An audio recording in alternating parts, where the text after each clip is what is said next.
So today we're going to take a deep dive into this.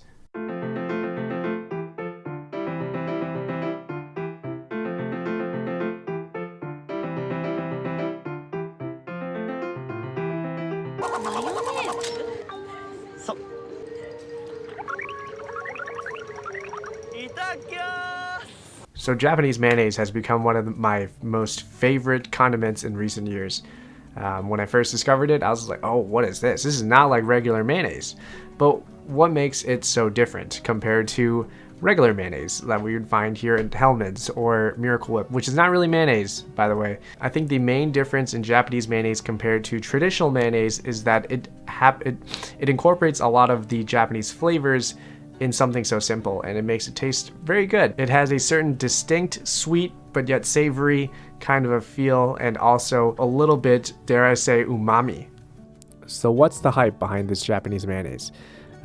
Well, in Japan, they actually use this on a whole bunch of foods like takoyaki, okonomiyaki, yakisoba. You know, anything fried seems like it's the perfect condiment. It's a little sweet, a little savory, a little sour, and they all make good matches to fried food. People have taken that and started to add this condiment onto many other types of food as well. If you were to take a look at the QP website, they also show a whole bunch of other recipes where you could use this mayonnaise. I mean, essentially it's just an emulsification of oil that tastes a little sweet, and it pretty much goes well with everything, which is why there's so much hype on it. And there's even they even have a name for the people that are obsessed with this mayonnaise. They call them the Mayora. And these people, they'll eat mayonnaise with everything, which has pretty much just become a giant meme. You'll see this most often in mayonnaise TV shows, and even in the commercials. It feels like they're people just eating an obscene amount of mayonnaise. Despite the fact that it is mayonnaise, it tastes very light, and you do not feel guilty about eating a lot of it, and you definitely don't feel it either, which is very dangerous. You could definitely gain a lot of calories by eating mayonnaise. I mean, all it really is just oil, but it just tastes so good, and it's just so light. You know, you definitely do not feel guilty about eating it at all. But due to the quarantine time, I do find it harder for me to go out and buy Japanese mayonnaise more often. So today I'm going to learn how to make it.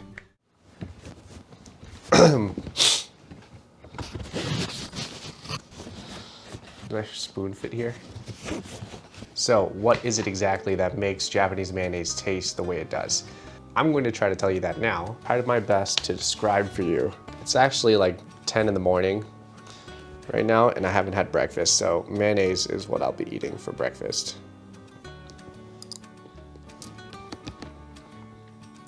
So initially what I taste is the vinegar does also taste kind of sweet and kind of savory. A little bit, I don't want to use the word fishy, but kind of reminiscent of dashi powder or dashi sack.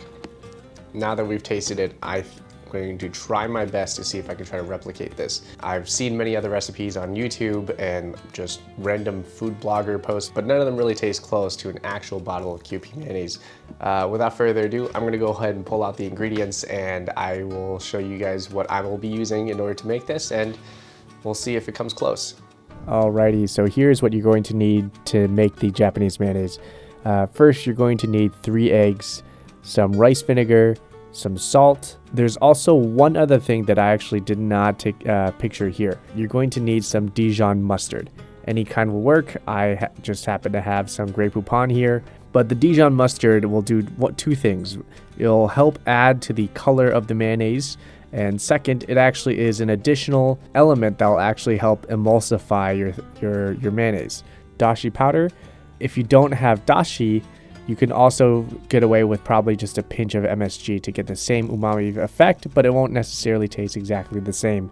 You're also going to need oil. I'm going to be using vegetable oil. You can pretty much use any neutral oil such as canola. You could use grapeseed oil. Careful, because depending on what type of oil you use, it will kind of affect the texture and taste of your mayonnaise by a lot. So some optional things that you might want to get is some maybe apple cider vinegar. The last optional item would be the immersion blender. These things are really cheap. That we got ours for like $11. It only comes with the 1 stick head and just the immersion blender itself. Okay, so we can try this again. What I'm going to do is I'm going to first start with the 1 cup of oil first, which is roughly 218 grams according to Google. I'm going to add my 3 egg yolks.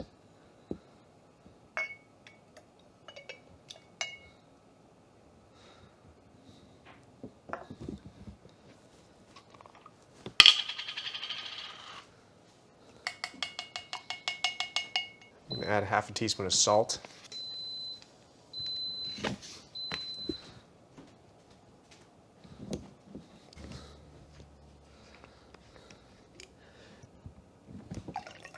Boop.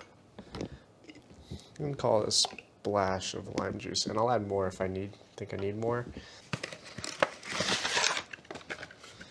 And if this fails, guys, I have no idea what I'm going to do next. I might just end up buying Japanese Mayo forever.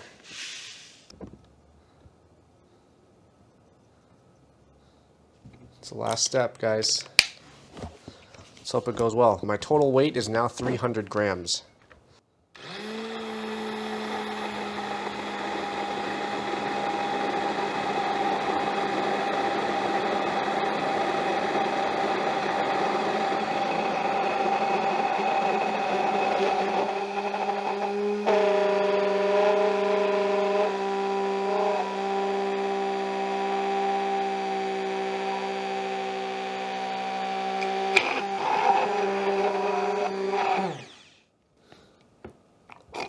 Oh my God, guys, it's working. I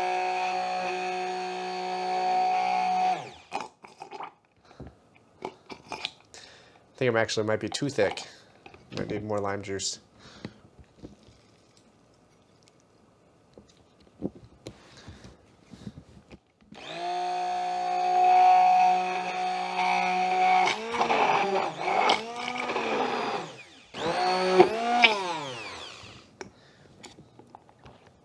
I think we did it, boys. Okay, I'm gonna go ahead and empty this out into a container, and I will taste it for you guys and give you guys a side-by-side comparison. So I left the mayonnaise to sit in the fridge for a little bit to kind of mingle and let the flavors get to know each other. However, I do think there are some improvements that can be made in order to get a closer tasting mayonnaise. I already tasted these when I made it, but I haven't tasted it since I pulled it out of the fridge.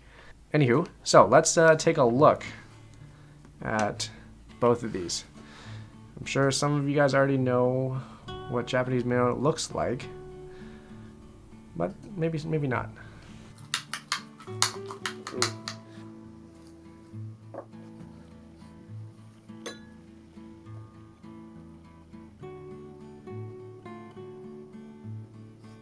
Okay, so to start off, we're going to try the original mayonnaise first. I'll tell you what the differences are. So right off the bat, it's really creamy, but yet it doesn't feel heavy.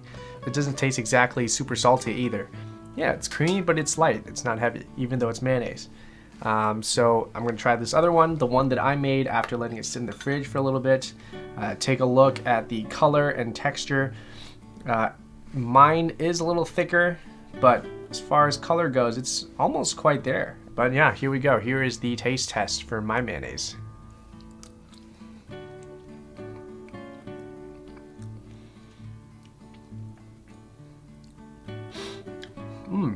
It's actually quite close. So mine definitely is denser as far as texture goes, and it is not as creamy. I mean, you can tell just by looking at these two. Alright, so don't mind the camera. I'm just going to put this here so you guys get a little better view of my mayonnaise that I made. So, real quick. So you can definitely tell that my mayonnaise is a little heavier and it's a little thicker than the original QP mayonnaise. It does taste a little oilier. That's most definitely because of the type of oil that I used. I used a blend of olive, tiny bit of olive, and vegetable oil. I've tasted so much bad mayonnaise that I've made. This is definitely the closest I've come so far. The first time I tried to make this, I did not use it. I skipped the Dijon mustard. If you don't have it, mustard powder will work just fine. But I skipped the mustard the first time and it did not go well. Don't sleep on the mustard. I used some Grey Poupon. You don't have to. You can use whatever you got. I also use like a solid amount, maybe about a teaspoon of dashi stock. Definitely probably went too much. I would maybe cut that down to maybe a third of a teaspoon of dashi stock. I'm just gonna go ahead and lay out my final recipe. This is the closest I've ever gotten to recreating Japanese mayonnaise, and I would say this is pretty dang close. Final recipe were just the 3 egg yolks, a strong cup of oil, less than half a teaspoon of dashi stock, a little more than half a teaspoon of salt, 2 tablespoons of rice vinegar, and then a teaspoon of Dijon mustard. Don't sleep on it. Thank you guys so much for watching my video. I hope you enjoyed this mayonnaise recipe, and definitely do try to make it. It is not to be slept on. I think I will have a recipe coming up with where I'm gonna use this, because now I have way too much mayonnaise on my hands. If any of you guys out there think you can make this better than me, please do it, and please share it. Thank you guys so much for watching. Like and subscribe for more.